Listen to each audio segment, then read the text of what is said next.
All right. Thank you very much for having us here. Big thanks to the team at AWE for inviting us, and great opportunity. And thank you very much for coming to Substage 2 and hearing our talk. So we're all working in the space of digital humans. So we're three of us. So my name is Aditya Mani.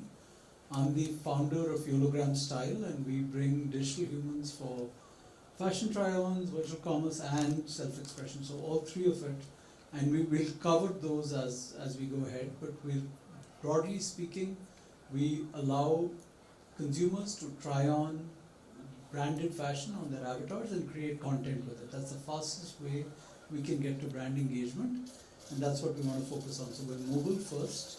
We have presence on mobile web, and eventually we're going to have these stores which are available in XR as well. And we're going to walk through the all three phases, which is basically the content creation and self-expression, try-ons and virtual commerce. But before that, I'd request my fellow panelists to introduce themselves as well. Thank you, Aditya. My name is Azhar Malik. I am the CEO for Evolve Innovative Solutions.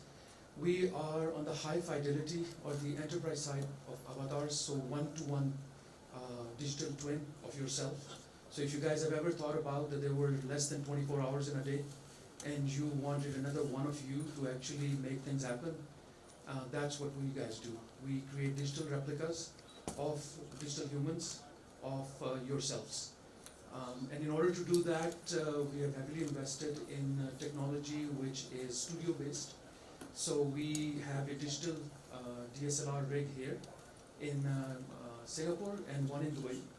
And we work with usually branded or branding-wise with brands, influencers, celebrities. We create their digital twins for advertising, retail experiences, and we provide sort of a brain nowadays for the last 2 years with the AI integrations and motion capture to make experiences as real as they get in metaverses.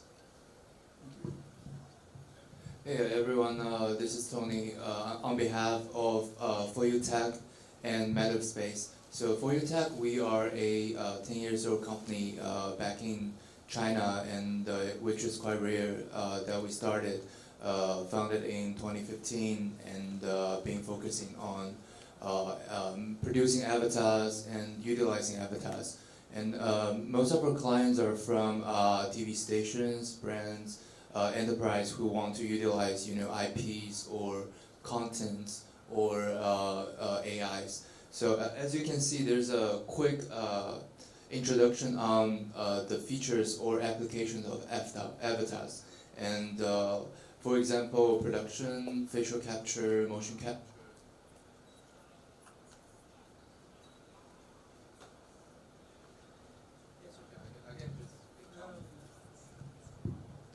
And also like customer service by avatar, AI avatars, and also XR experience. And we recently started our business in Southeast Asia, and the team is called MetaSpace. And that's why here I'm today on behalf of two companies, For You Tech and MetaSpace. But it's basically the same team, same technologies.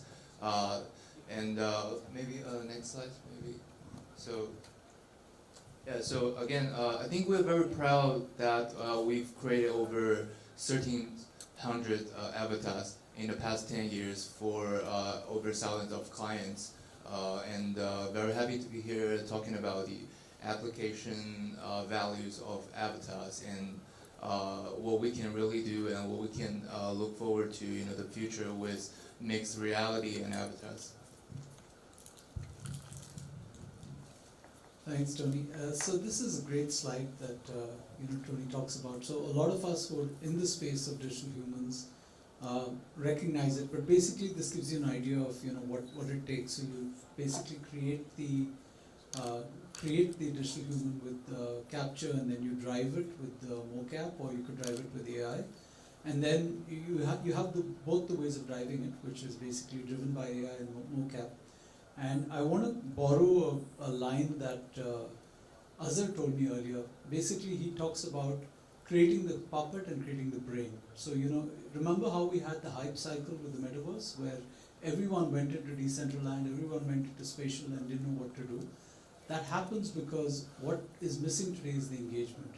And that's basically the magic that happens with digital humans. It's not just the puppet, it's the puppet in the brain, which is basically what creates the magic between, the bunch of pixels out there which are immersive, which are out there, but makes it more interactive. So, what Ori also mentioned today was XR makes sense because it imitates real life. And when you talk about augmenting reality, it's not just about augmenting the visuals. It's also about making sure that that the digital human seems human, the expressions are human, the language. So we get very natural language kind of reference from an engine like ChatGPT. What if a human could speak to us, driven by an LLM like that? So that's really where the magic happens.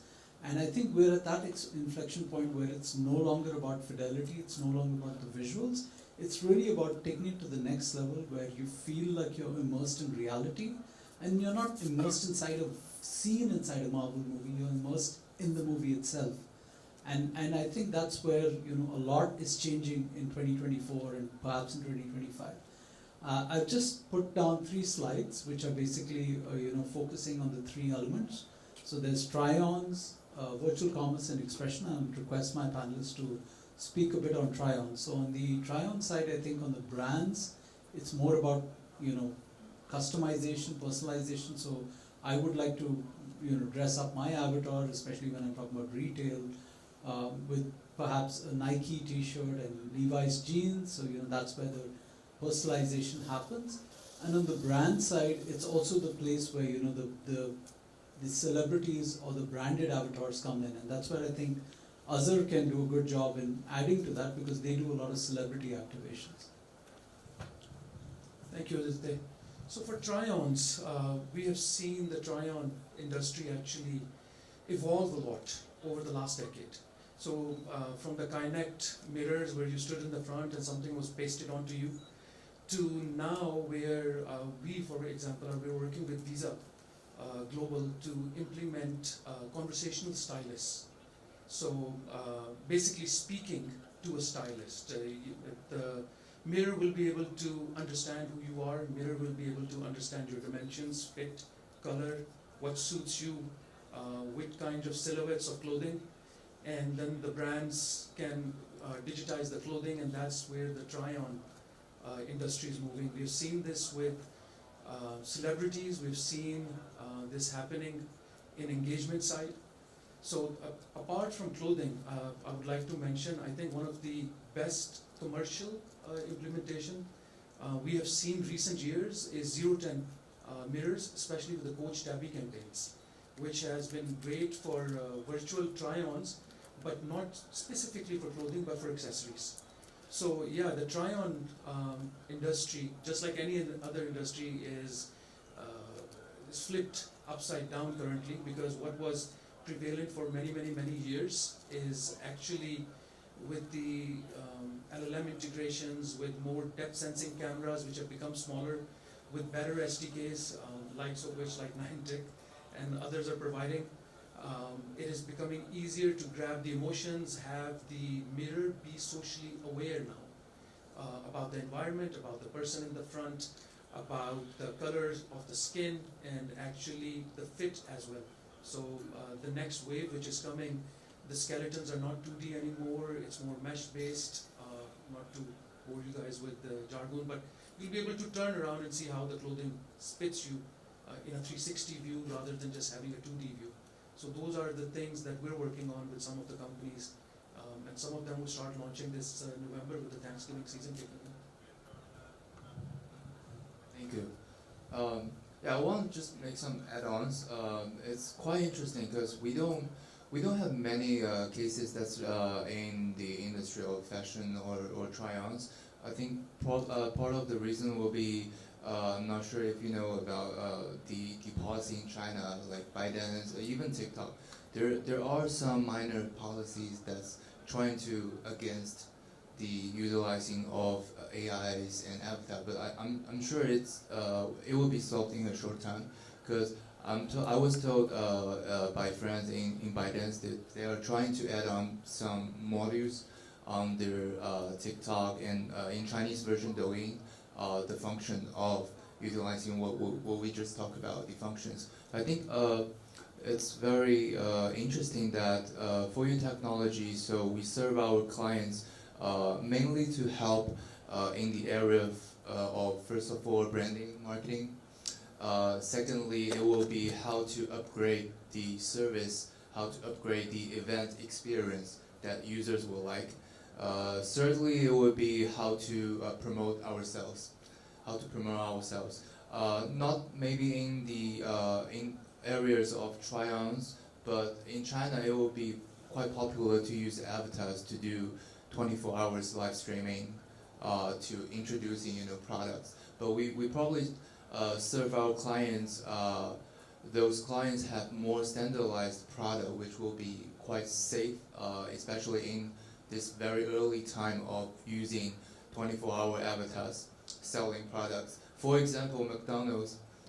We work with McDonald's and also some bubble tea brands. So for those products, it's quite standardized, and people has the trust to the company. So it's rather than maybe a Nike T-shirt or Adidas, we still some brands we don't have the trust with them, and some and also not even to say what would be the size for me, L or medium. So for those quite standardized product like hamburgers coupons or bubble tea coupons, ice cream coupons, it will be quite standardized and it will be very safe, and people will trust those products, and they are fine with either it's a real human host in the live streaming room or if it's a avatar. So that's kind of a similar applications when we talk about fashion or try-on or sales or e-commerce.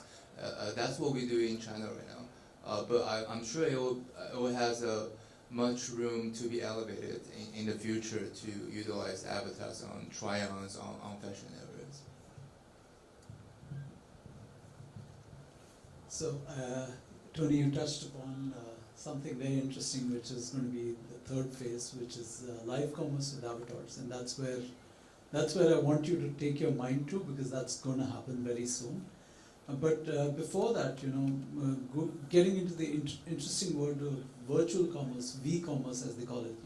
We're moving from e-commerce to V-commerce, and it's a little bit like delving into the future, looking like gazing into the crystal ball, and it looks a little fake. That why would people want to buy stuff on Roblox? But ask any young parent today. Ask them where a lot of their money goes in on their monthly spend for their kids. A lot of it goes into V-Bucks. We don't know what is it that these kids are doing, but they are truly engaged and they're truly committed to what they do on Roblox and Fortnite. So delving into the whole world of virtual commerce, what really is virtual commerce? Why do you want to buy virtual goods for your avatar? It makes no sense, right? You're spending real money for something that's fake. But for the kids out there and for the people out there, it's not fake. So your Facebook profile isn't fake, your LinkedIn profile isn't fake, it totally exists.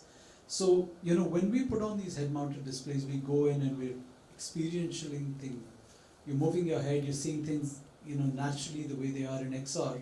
You want to see that your brand that you build, your personal brand, is augmented with the brands that you stand for. So, from a consumer perspective, you really want to, level up your brand, your personal brand, by dressing yourself up in aspirational gear, as well as gear that kind of stands for you. So it could be a brand that stands for the social causes you stand for or whatever. So there is a blend that comes in virtual commerce, which is going to happen more and more, and the brands are excited because of a very simple, selfish reason, that the marginal cost of creating digital is much less than the marginal cost of creating physical.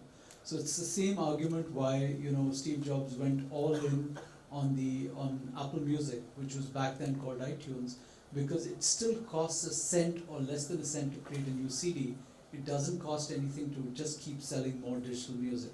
So that's where I want to start this conversation on virtual commerce. I know it's a little futuristic out there, but brands are investing by even perhaps creating it for free, creating activations within games, creating a presence within metaverse wardrobes out there, and consumers are also beginning to see that they have branded gear on their avatar. So I'd request both my panelists, Azhar and Tony, to touch upon the concept of virtual commerce. How do they feel about it? Is it too far away, or are we getting there? So, looking at virtual commerce, I don't think it's that far away. I think it's kind of incumbent right now, because if you look at the numbers which are coming back from the likes of Roblox and Minecraft and the others, and Fortnite, driving Epic's growth into the top 50 companies and so on, it's here. And the thing is, it's a Gen Alpha thing. And you're absolutely right about it. My first taste was, and the reason for me to get into switch gears and get into this industry was that about in 2016, 17, my kid wanted a birthday present which was $100, but it was a Roblox cap. So I just sat there after buying it for him for like a good day, thinking I'm in the wrong business.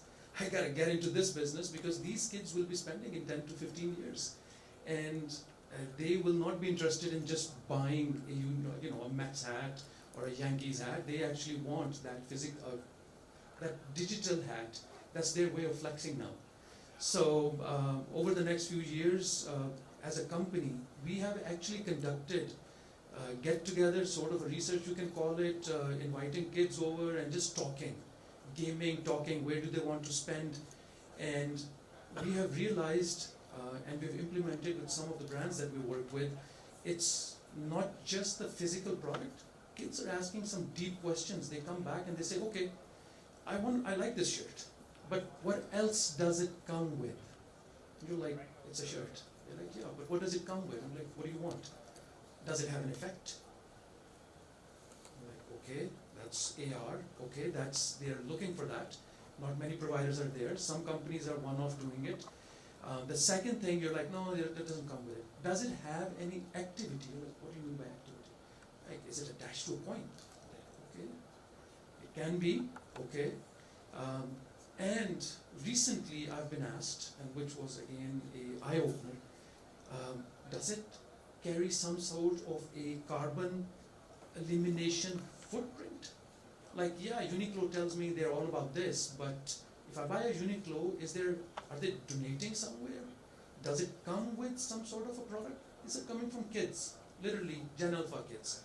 So, and it's a foresight for companies like us to actually look into our industries, which is fashion, retail, because these are our buyers. In less than 10 years, they are our buyers. They're 13, they're becoming teenagers. So they actually become the Nikes and the others, the fast forward brands. All of these, Gen Alpha becomes the buyer. So we started working with brands. We worked with a couple of brands under the Alphatem umbrella in GCC. And we've implemented some places carbon footprint, some places virtual products, some places the whole campaigns where they get something in a game collaboration. We did a collaboration with H&M on the same lines. So yeah, virtual commerce, not just clothing, not just gaming. The next generation is actually looking for value in commerce. So instead of virtual commerce, I would consider B-commerce now value commerce kind of a thing. So that's our view on it. Thank you. Totally agree. I think one thing that I keep telling my friends that the world is changing so fast, but one thing that I see that the trends that does not change is the growth of the portion of virtual elements in lives generation by generation. And don't forget, we're probably going to see the brain-computer input in the future. So how it's going to change our world? It's just I just cannot imagine it. And but I'd like to touch on some practical things. So even we talk about it's not here now. Maybe it's in the near future, but there will be some practical applications in virtual commerce. For example, the content production. So our brand's clients, they used to use animations, and which cost them like 2 to 3 months to create a TV advertisement content. But nowadays we can use avatar, we can use motion capture, we can deliver same quality or even better quality content probably in 2 days or 2 weeks. That's one practical applications that happening now. And also we produce virtual conference. Actually, now the Apple conference is all virtual now. So they're not really in the Apple Park. I think they're in space and using real-time rendering.